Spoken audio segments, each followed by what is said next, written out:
Guess where you just got into? Cool guy zone.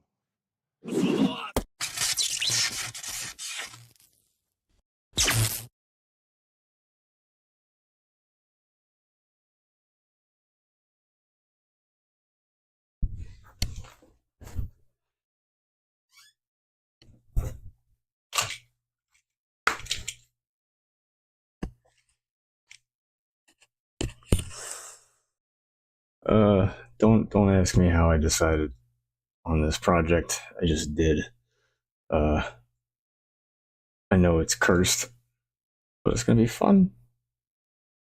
So, I have been thinking about a facehugger prop for a long time, probably since before Covenant even came out, and the other ones I've seen produced for retail and stuff, they're okay. They look okay. They're 1-to-1 size wise.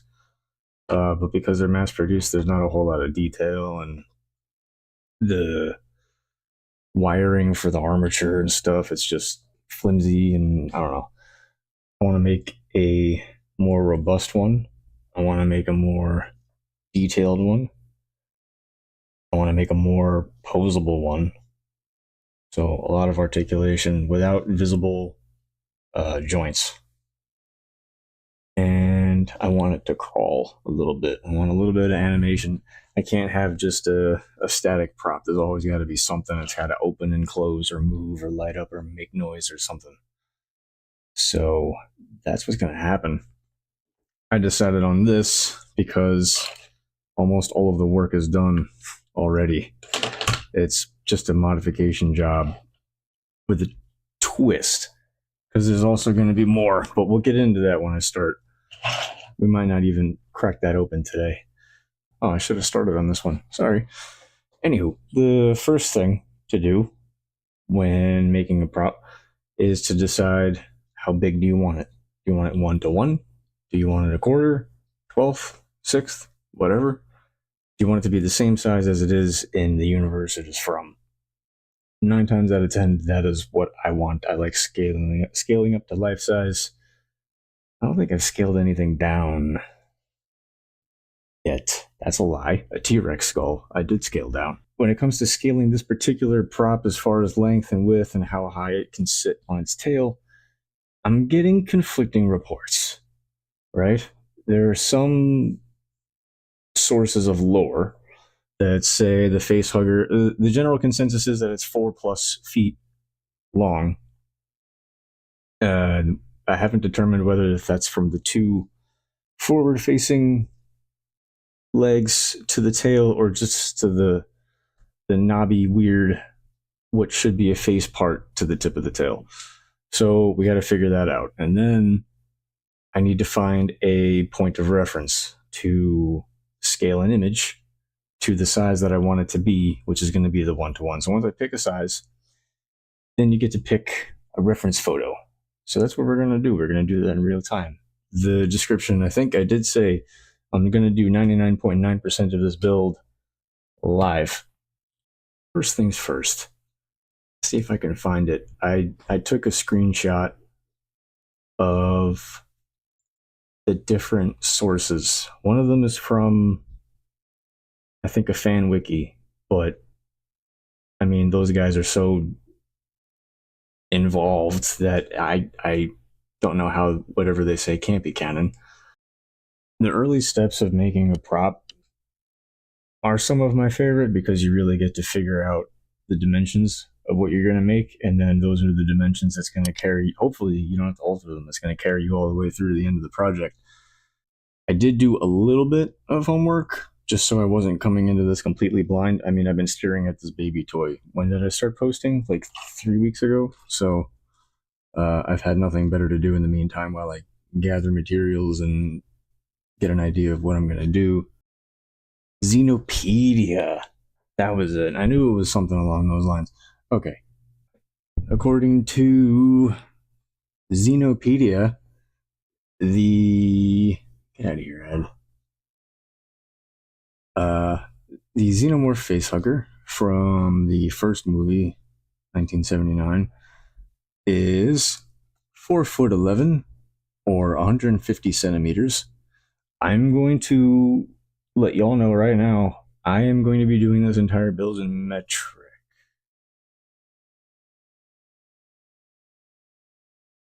That is all. I'm not going to justify it. You can hate me all you want, but there's just something simpler. It's simpler. And when it comes to me and getting anything done, simplicity is definitely a key factor. Anyway, overall length of the original Facehugger, 4'11", otherwise known as 150 centimeters. 1 foot 5.5 inches or 45 centimeters. 9 pounds and 14 3/4 of an ounce. See, that's stupid. Oh, and what does it say next to it? 4.5 kilograms. Like, well, why are we bringing fractions into measurements?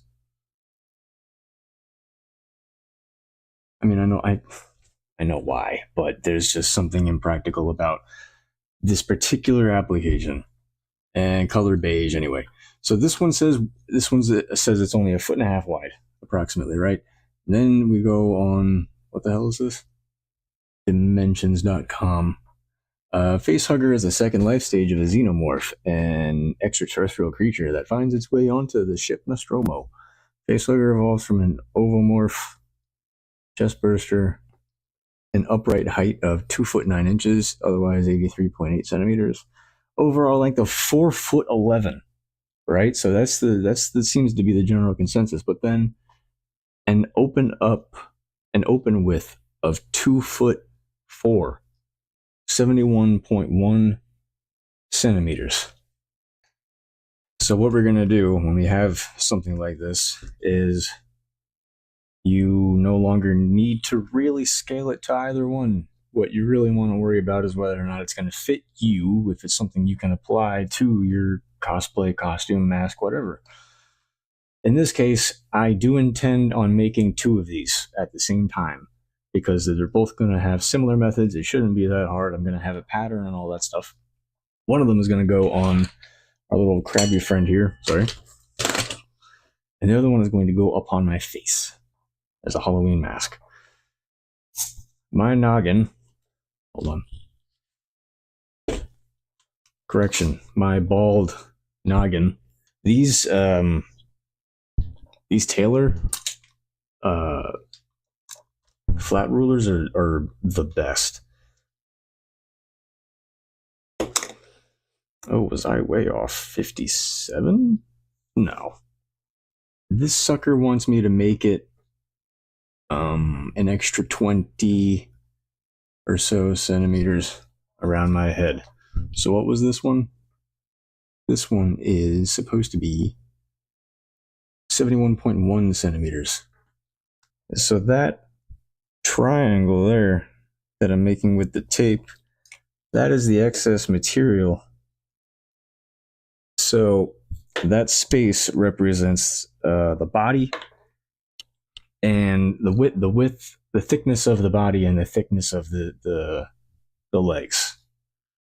The thickness of the facehugger's body is really going to determine how much width we need of the actual prop. My only concern is it overlapping the back of my head. Like one facehugger finger has to go past the other. I don't have a particularly large head, but I also don't want to make one that's too small, right? I'd rather get it somewhere in the happy medium. 45 centimeters. Memory. Okay, yeah, all right, well, okay. In between my thumbs, so it doesn't even close around my head. And that's not even including the body. 45 centimeters, there's no way it's only 1.5 feet wide. Oh, this is gonna be good. You get a actual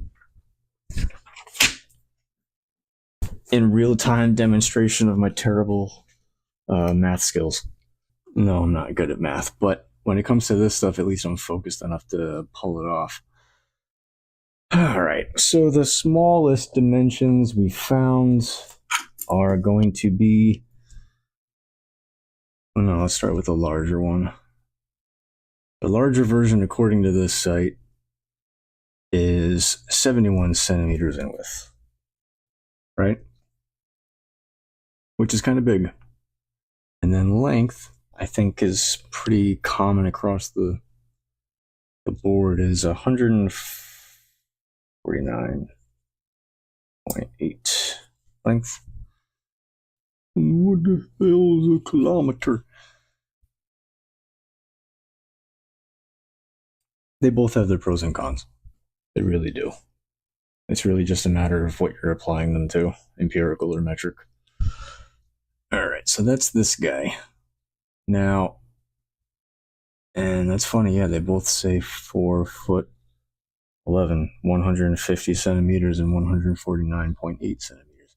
We're going to round up to a whole number. We're not doing fractions and decimals on this one. I'll go as far as 0.5, but anything after that or before that, okay, maybe 0.25 and 0.75. You know what I mean. So the width on this guy is supposedly only 1 foot 5. I'm sorry, 1 foot 5 and a third. 45 centimeters wide. And then, yeah, like I've said, the general consensus along the fan base and prop makers is that the Facehugger is at least 4 foot 11 long. Ooh, okay. Perfect. Here's how we can determine whether they're measuring from the end of the forward-facing most finger to the tip of the tail, or its weird, gross little squiggly face to the tip of its tail. What position is it on Keen's face in this shot? This is what I would do if I really just didn't have... Can I open this? Come on. All right, anyway. You can see how it's on his face. Would you stop? You can see how it's on his face. You can still see the outline of his face. So from chin, it looks like the base of the tail starts to bend down to his neck, right at the chin, at the base of the chin. And then its face comes right up to his hairline. So the Facehugger main body, not including legs and tail, it is about that. It's the length of a face, because it obviously covers the whole face. So if I were to just say use my face as a reference from what once was my hairline to my off-center chin,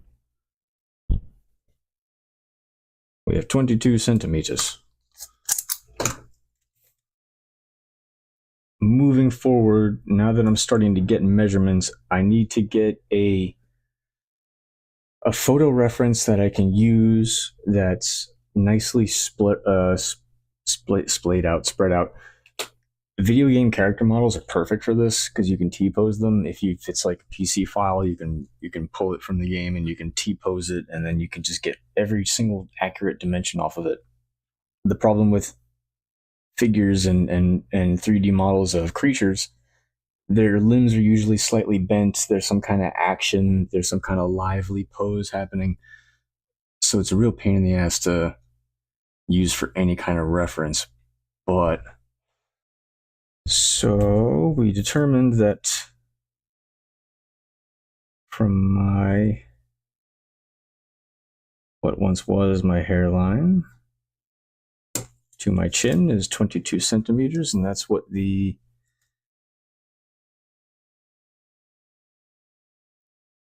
length of the main body of our little xenomorph needs to be, from where the tail starts to the gross little face piece. That's what needs to happen. Now, the next thing, like I was saying, was we need some kind of image. There we go. There's me. Average dude, from hairline to the tip of the chin is 22 centimeters, and according to the majority of the references that I found, the length is going to be 4'11" or 150 centimeters. Yeah, okay, let's find an overhead image first to make our lives a little easier. And I think I've got one from, yeah, the one that the mouse is on right now. Hold me to this. I'm declaring intent right now. Before this project is over, I'm going to have a dimensional drawing of this damn thing, or at least my interpretation of it, for someone else to use if they want. It's kind of weird that there's just nothing. Like, that picture doesn't even have the whole tail in it. This one, the tail's kind of curved. Oh wow, it says it right here. It says it right here. Just spent the last 5-10 minutes. Yeah, okay, so when they measure the 4'11", and then I'm assuming any other site that says 4'11", they are talking about the entire creature here. So I would like this image, and I would like to print it out, and I would like to clean it up. Oh yes, okay, I have an idea. Well, it's not an idea, it's what we were going to do in the first place, but I forgot.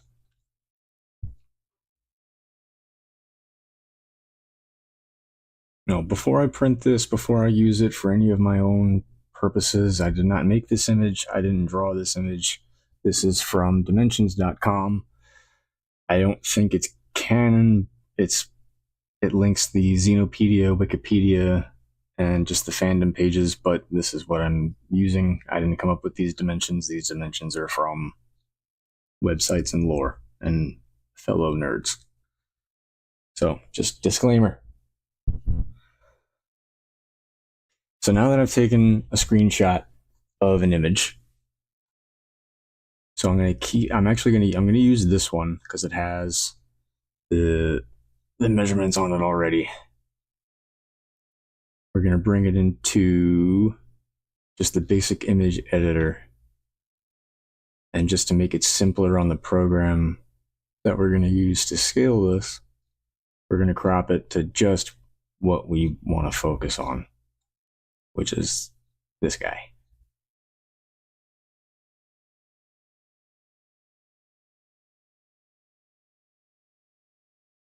The 2.9, the 2'9", 83.8 centimeter upright, that's a cool measurement. I don't think I'm ever going to use that particular measurement for anything, but it's fine. That's good to know. I don't think I'm ever going to pose mine like that. Okay, cool. Now that we have that. So, free software. Let me talk about that for a second. There are two programs for image editing that I primarily use. They're free. One of them is Inkscape, which is what I use to digitize patterns and scale up references and stuff like that. The other one is GIMP, which is what I use to manipulate images if I need one part of an image to be shrunk or expanded, or really fine-tuned crop. You can use GIMP. For getting an image to scale, we're going to use Inkscape. Before I bring anything into this document, what I did with the... Oh, I haven't had to do this yet. I kind of did with a pattern. You can also use this to scale up pretty much anything that you've taken a photo of, even 3D images. Or 3D objects, sorry. How you do that, though, is once you have an image, you need a given value of the image's real-world measurement, but in the figure, right? So like figure 1, figure 2 of the example of the prop that you're trying to make. So in our example, on the website that I used for reference for a source, I got the dimensions and I just so happen to be lucky enough to get the length and the width. You can alter this document properties after a right click, and you can change everything. So I'm going to switch to centimeters because that's one of the given values. And then I can also adjust the width and the length. So like they said, 4'11", or we're going to do 150 centimeters.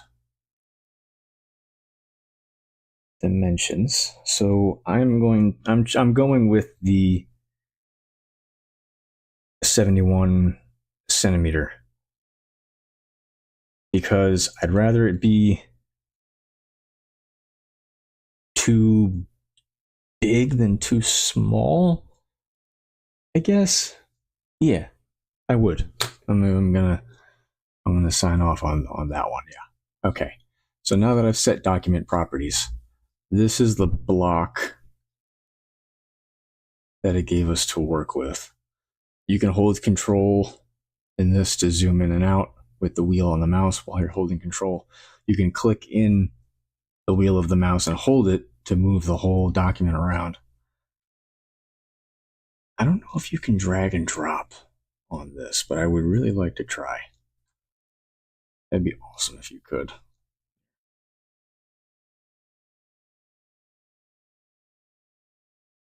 Oh, awesome. Okay, cool. Excuse me. So the next portion of this is taking the image that you pull into this program and just expanding it to fit in the given dimensions of the image.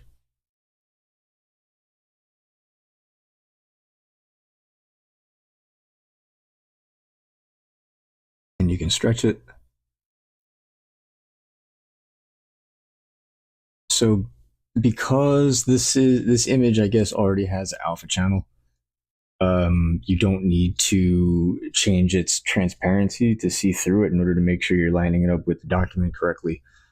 You can just, do it right here as is. Normally, though, with this program, with an image of something, let's say I took a picture of the crab on the cutting mat, I've got the cutting mat as my scale, but it's also jumbling up the background.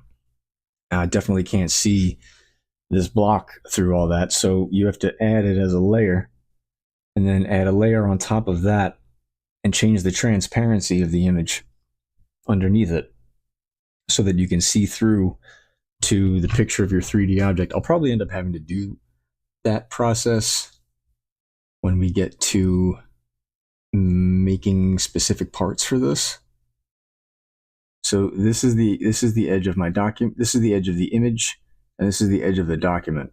When I'm done sizing this, the only thing that's going to be left is what's within this square within the image, within the square, with the rectangle within the rectangle is what's going to be left.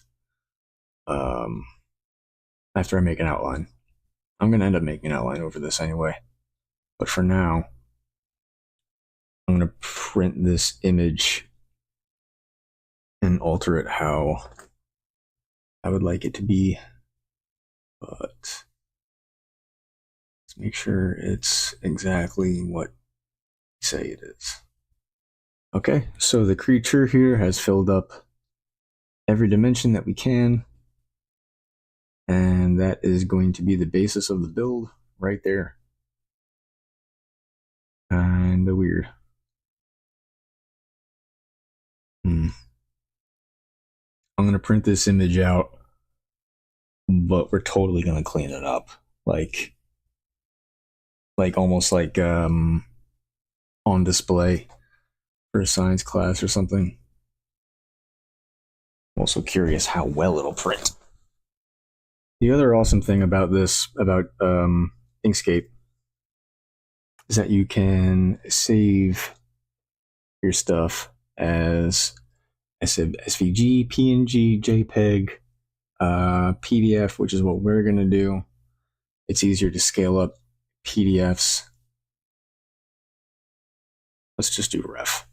I have a couple other ones saved from when I first started gathering references for this, like a month ago. Just ignore those. All right. So now that I've saved this as a PDF, there's some scenarios where you can print it out right from Inkscape as is, and you don't need another file reader. But in this case, unfortunately, I already have Adobe Reader on this machine. So that's what I'm going to use. I'm not a big fan of Adobe. I don't use any other software by them. This is it. There we go. I should have just done that. I got a lot running on this right now, but it'll survive. Yeah, okay, so see, that's exactly what I said was going to happen. All that transferred to the PDF was what we put in the box, and it's saved as the dimensions that we set it to, like IRL. So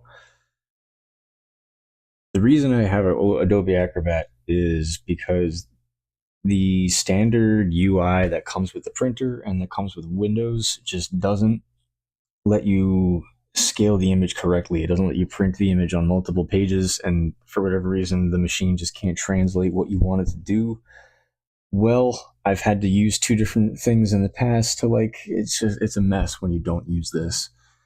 I only just started using this a couple years ago. SKS Props recommended it, and Punished Props recommended it, and then Punished Props told Evil Ted about it, and I've been using it ever since. So it makes life easier. We are going to print this from Adobe Acrobat.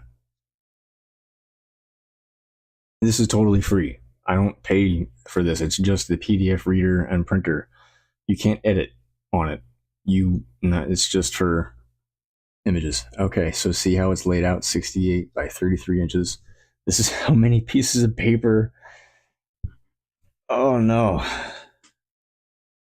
Okay, before anyone gets on me about this, I have a stack of bad Xeroxes that if they're not too inked up, I flip them over and I put them right back in the machine, because that's all the printer is used for, is printing out these things. So I don't waste any paper. Poster. So it already had posters selected, it looks like.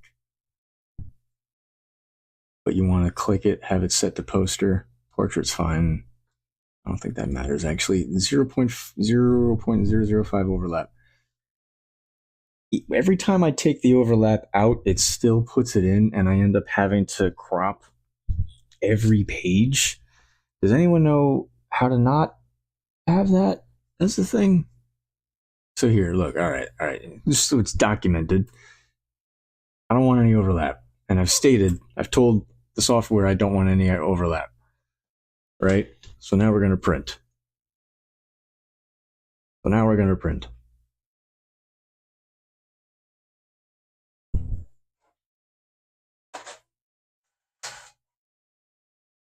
You spit out one paper and you already give me the warning notification. What is this? Reload correct paper, then press start. It is the right paper. What are you talking about? Oh. You know what else we're going to do? We're totally going to print this in black and white. That's how thick the line's going to be. So we're going to do that in black and white. So yeah, save ink and toner, print in grayscale, black and white, on poster. Okay. Now the machine should be good to print. It's going to be kind of huge. Oh no. Oh no. Stop it. I need to move the camera for this. Okay, that's fine. Just spit paper everywhere.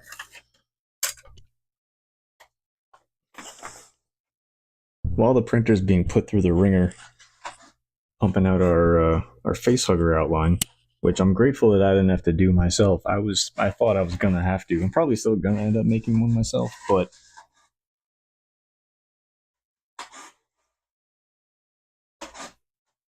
having the overall gist of one printed out is going to come in handy. How am I going to tape this together? Okay, it's been a while since I've printed out this much for just a prop outline. That's a good amount. Oh, you know what'll be cool? You want me to lay it out on the floor? I'll lay it out on the floor. Here, hold on. Watch this. Nothing over there you're not supposed to see, right? Good. Just checking. A little more light. Hello. Welcome to the floor.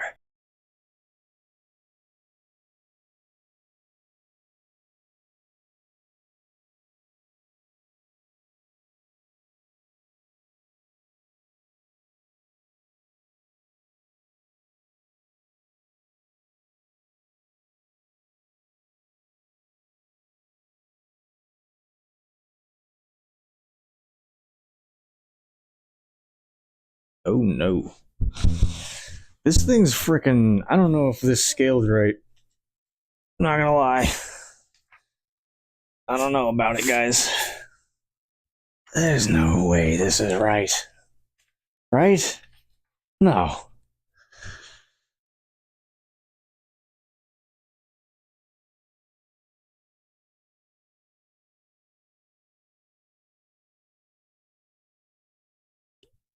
Oh wow, look at that. Isn't that fun? Okay, there's that side.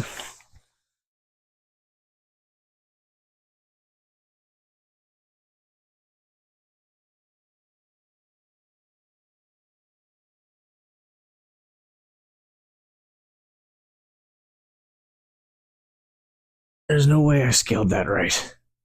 Right? Are facehuggers really that freaking big? This guy is big. I think it's too big.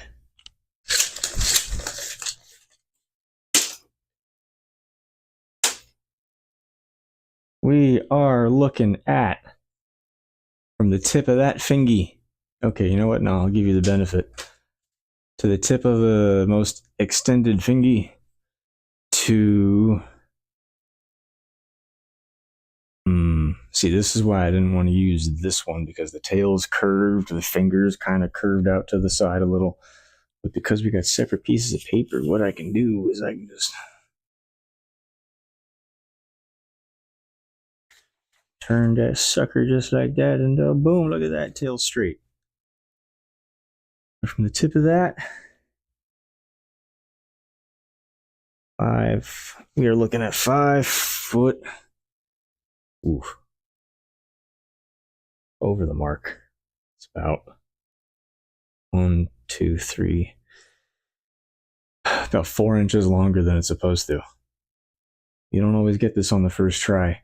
If this doesn't work out, or I just don't like how it's turning out, I do have a tried and true alternative method. But this is the most accessible way to scale a prop. But if you're going for 1-to-1 accuracy, the best way to do that is to continue with someone else's measurements. And by someone else's measurements, I don't mean like another maker and you're ripping it off. It's like, no. Things that are created that you can buy that have given measurements. Made to scale action figures are priceless for this kind of thing. I've actually gone out of my way to buy a couple of statues for the sole purpose of pulling a pattern off of them and scaling them to whatever I want. 2 foot 3.5, 2 foot 4, 2 foot 3. What was the dimension of this drawing again? Oh wow, it's spot on. 2 foot 4, 2 foot 3. What do you say we make the tail 4 foot 11 and see what it looks like proportionally?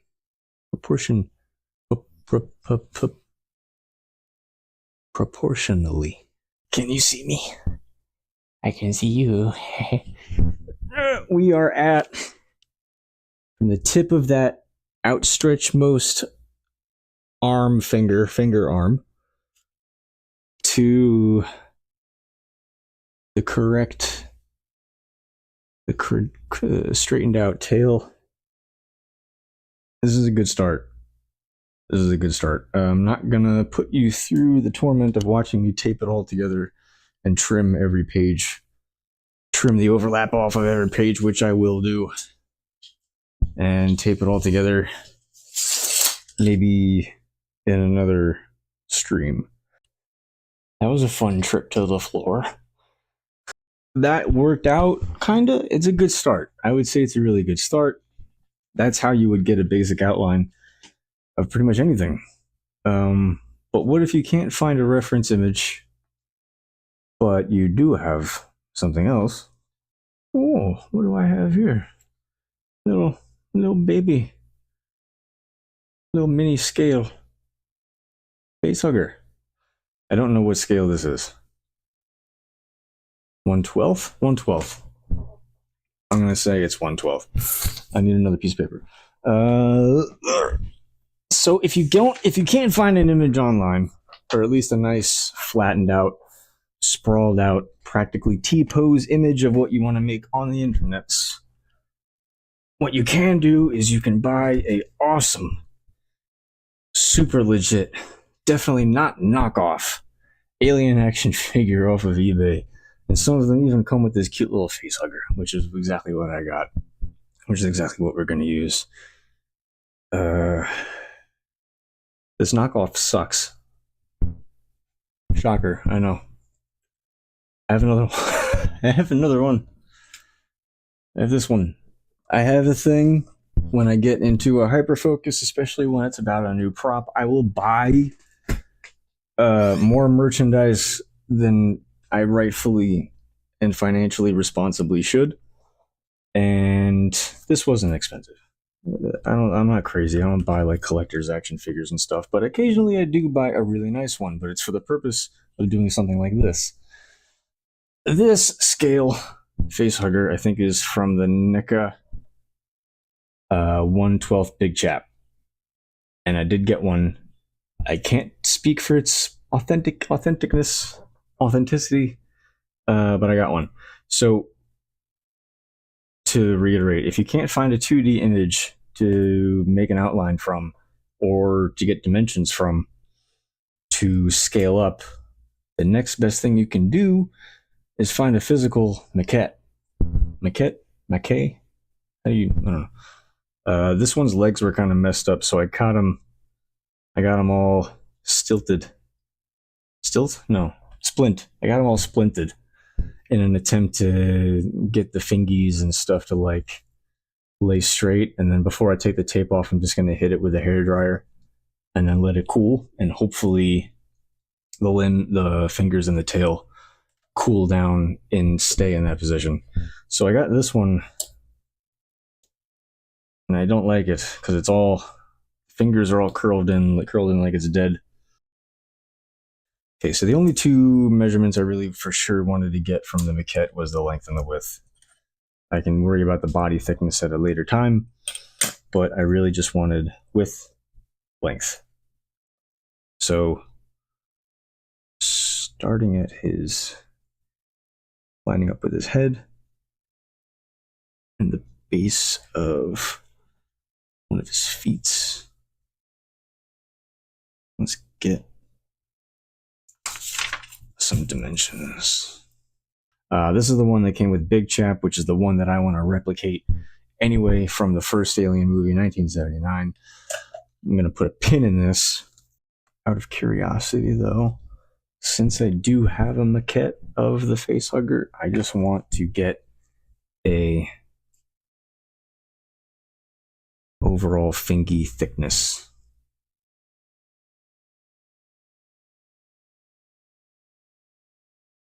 One and a half millimeter. It's like 1.8 centimeters at the base of the finger, but at the tip, it's really only like a centimeter wide, which actually makes sense thinking back on the movie. It's just like the 1 centimeter is like what the thickness of. Oh no, it's more. I'm sorry. No, it's more. No, that makes sense. So we went over getting a scaling of 2D image, and then we went over getting scaling from 3D maquette and manipulating data to scale up, finding references. But now you get to see what happens when you get a conflict of lore and a conflict of dimensions. I've got one source that says one thing and one source that says another, but that's the case for any form of media, isn't it? The other thing I was gonna do, I got some monster clay, and I really want to make. I'm jumping into something completely different now, but it is related because I do have the scale model of the Facehugger. So I got some monster clay, and I had plans of casting one of the Facehugger figures in resin, so I can maybe make a posable version, and then just a piece to mark up and not worry about getting dirty or messing up or anything. The other thing I do need to do at some point is take that little crab apart, but I don't think we're there yet. I got to get sizing stuff down. I need an outline nailed down and reliable reference material. I have 3 sources of dimensions. One of the 3 is from a licensed product by manufacturer. So the more reliable source is going to be the 1/12 scale. In a bind, though, if you did have to make an outline for a prop template out of something else, you can do it from a 2D image. You just have to be prepared to have not a significant difference in accuracy, but there's going to be a difference in accuracy. Not to like the naked eye, but you'll know. And if you're anything like me and you're a perfectionist, that won't do. You can get a relatively accurate outline from any reference material, and sometimes you need multiple sources of reference material to get the sizing that you want. Do we want to mess with monster clay today? I think we do. I think we do. It's something to do. And this will be fun. This will be fun because I have always wanted to do this. So that's from an old project. This is the only project I've used monster clay for, and I feel so bad because I bought this brick. Couldn't tell you how long ago. And the few times that I have used this stuff, phenomenal. Just they didn't have clay like this when I was in school. I really wish they did. Ooh, I have some Smoothcast 300, so that's most likely what I'm going to be using. The hell did I come in here for? Oh yeah. Last project. Oh, started using this awesome little shop hair dryer, which is just delightful. I don't know if this is gonna work. I haven't, like, this just kind of seemed, I don't know, this works with other stuff, heating it, manipulating it, letting it cool in that manipulated state, and it stays in that manipulated state. Why wouldn't this work? Famous last words. I also don't want to melt anything, ignite anything, or burn anything. So, you know, there's that.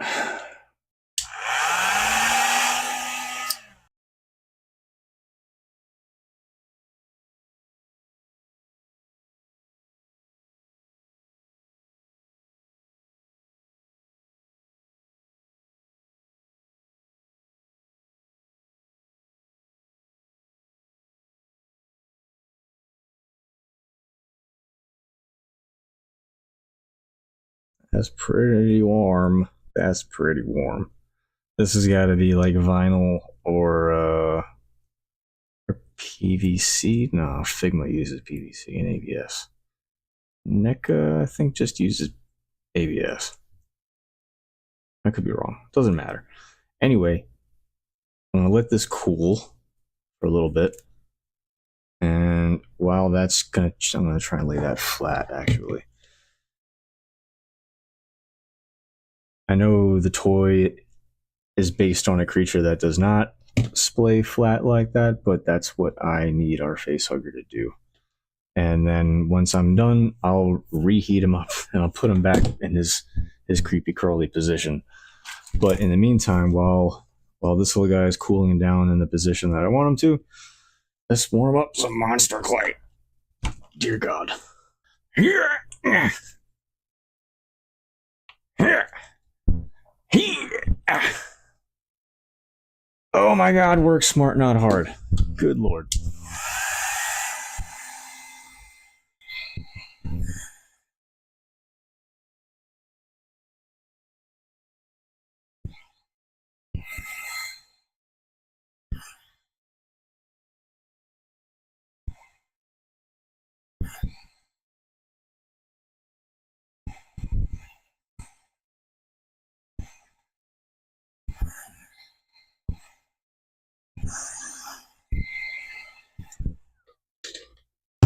Oh, okay, sorry about the noise.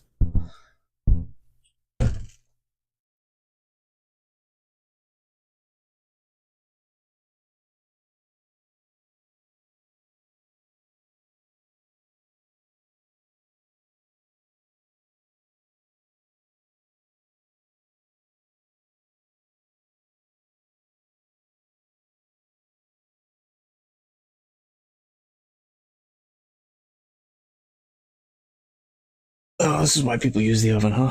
Workout. What kind of acrylic roller?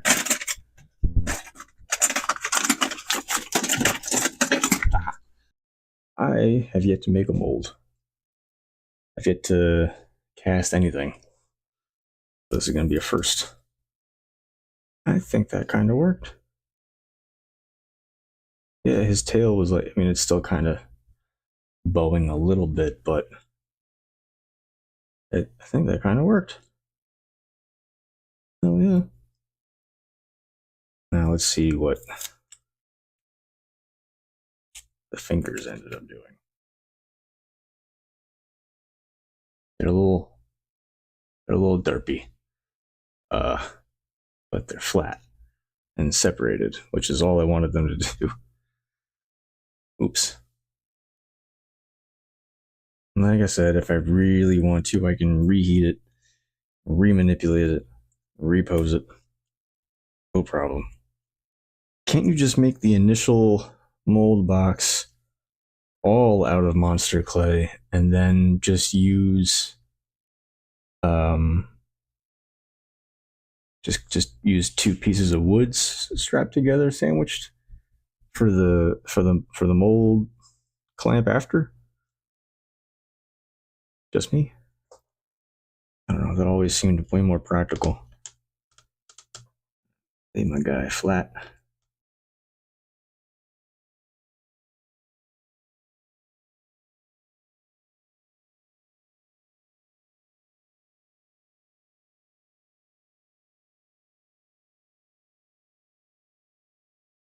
This is the size of the mold box I plan on making. So some stuff I remember about mold making, and there's some stuff I don't remember about mold making, so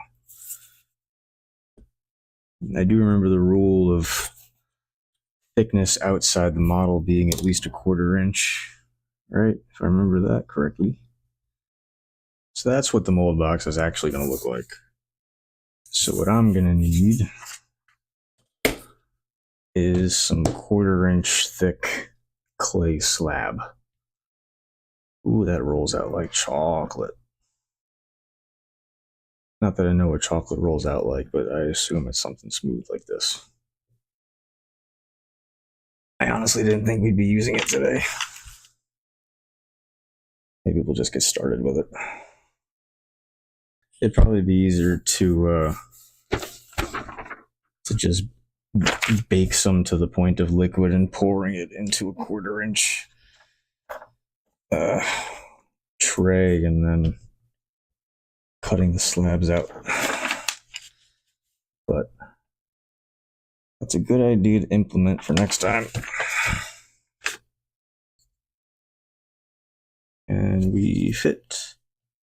No. That's definitely not a 1/4 inch. You need at least twice that. Okay. Yo, this is a workout. I'm sweating.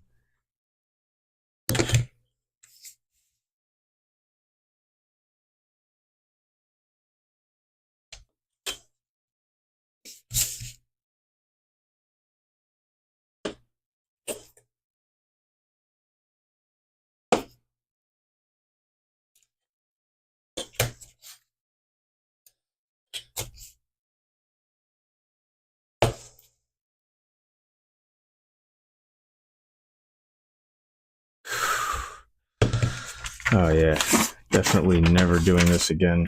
Definitely just melting it next time. I love it. This stuff is heavy duty, but at the same time, hand working it is a workout.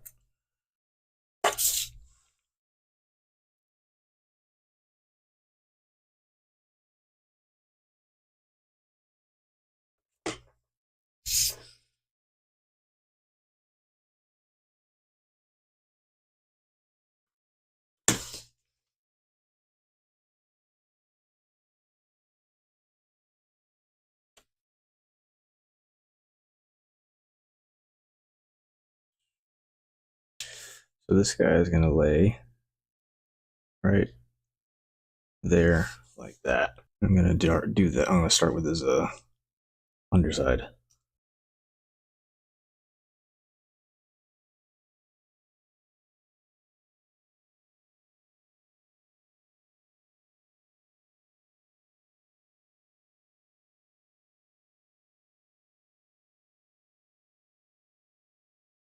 I'm just going to work the clay up and around the edges of the maquette.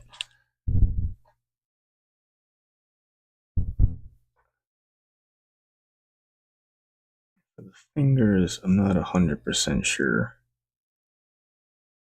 how I want to spread them yet, so I'm just going to place a couple of blocks underneath each side. And I'll probably come back to that. Just going to lay down some underneath the tail so I don't have to push the tail into any clay when I put it into this base here. Actually, just get the whole tail's worth.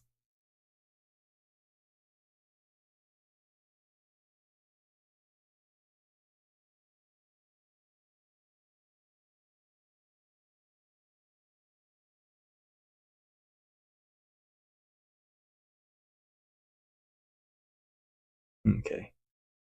You just want to make sure I don't have to press it flat at all. I kind of want it to maintain the curve that they put into the initial model, so I'm going to bulk it up to support it. This tail, though, keeps wanting to go back to its original casting shape, which is a shame because it's dumb and curvy. And I want to cast it kind of like T-pose.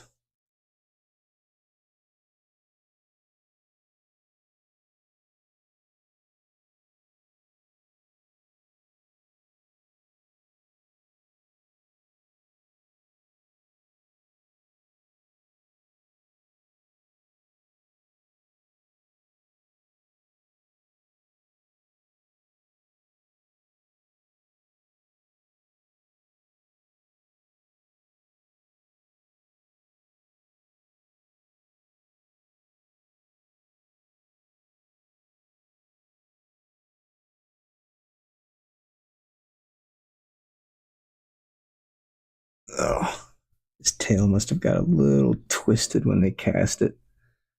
That wire must have gotten bound up or something. It keeps wanting to bounce back to its position, even though it's... And if I don't straighten the tail, it's going to cast crooked, and then all mine are going to be crooked, and I'm going to be sad every time I look at it. All right.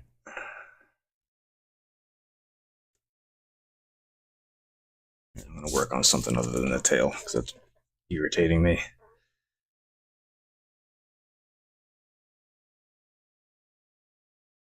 I realize at a first glance this looks like something else. That's not lost on me.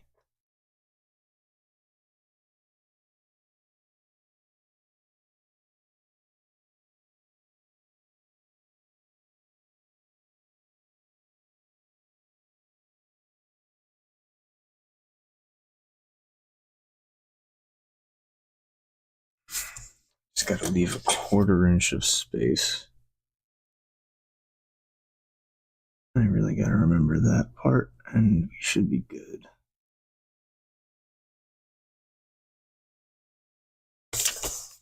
How did I know I was going to be spending way more time than I wanted to on the actual box?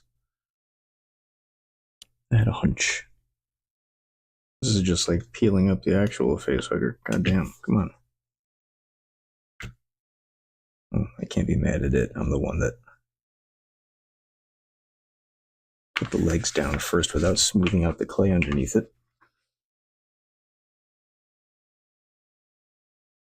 You gotta make sure every single gap in the clay, in between the clay and the maquette, is full. Any cavity between the clay and your piece will fill with silicone. And it's funny because I don't know that from personal experience. I've watched so many mold making videos, and I've just never actually made a mold myself.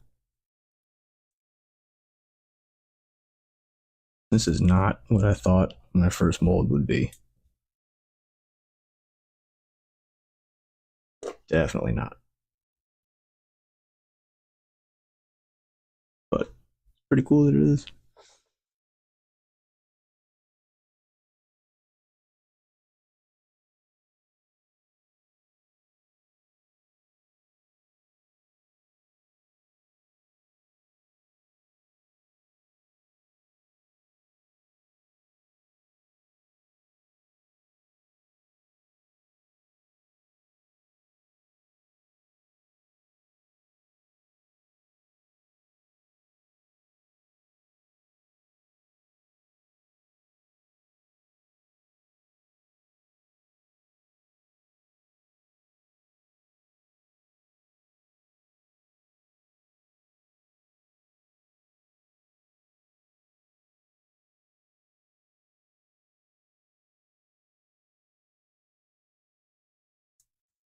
So this is still gonna need a box, obviously. So I think in preparation for tomorrow, I'll have some monster clay melted up and poured, and I can make some sheets of monster clay, and probably just gonna do it all in 1/4 inch.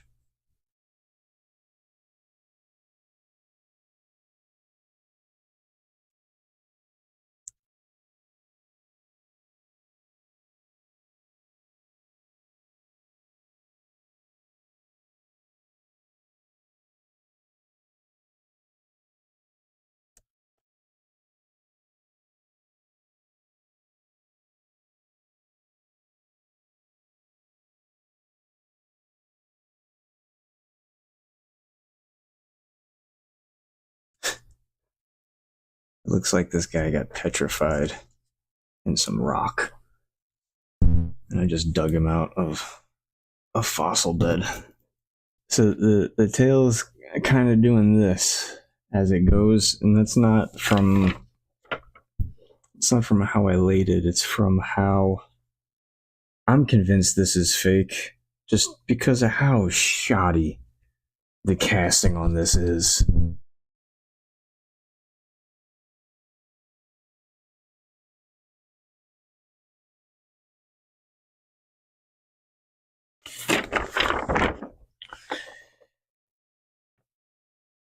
Yeah, it's just not. It's just not. It's just not. Can you use a toothbrush on isopropyl? I mean, I gotta put foam on that camera. The amount of times I've hit my head on it.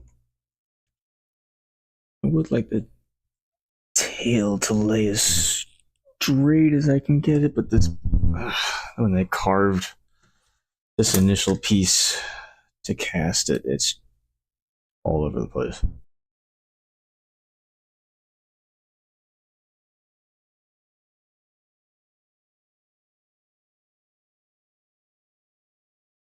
And this is a good start. I'm getting the base started. And then tomorrow, like I said, I'll have some monster clay prepped. And we'll be putting our outline on poster board. Tomorrow, we're going to nail down dimensions. We're going to finish the mold box, maybe pour the first half of silicone. And then work on the outline.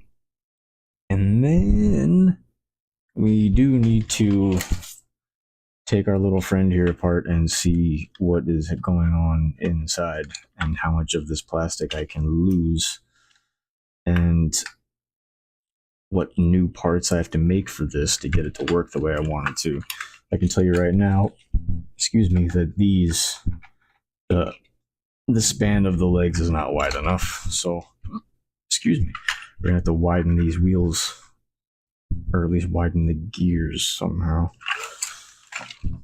It's gonna take a little engineering to get it to do what I want it to do, and I'm not an engineer. This is gonna be cool. This is gonna be disturbing, but it's gonna be cool. And I'm excited. I've been thinking about this for a long time, and making it out of this is just gonna be a plus. If you like what you are seeing here on the channel, do whatever you want. Don't do anything. Give me a like. Give me a comment. Give me a sub. Do whatever you want. I'm not asking for anything. I just appreciate you hanging out. And